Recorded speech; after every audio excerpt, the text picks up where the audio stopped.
หมู4 เดือนกับ3 อาทิตย์เด้อพร้อมที่จะเอาออกอาทิตย์หน้าแล้วพร้อมเสียออกแล้วหมูนี่นะ4 เดือนกับ3 อาทิตย์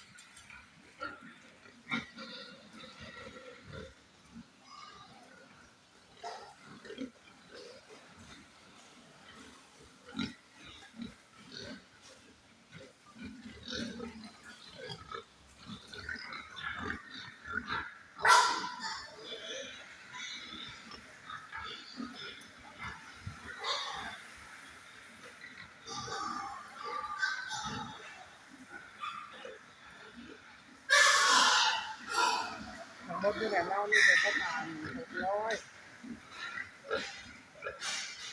580 ตัว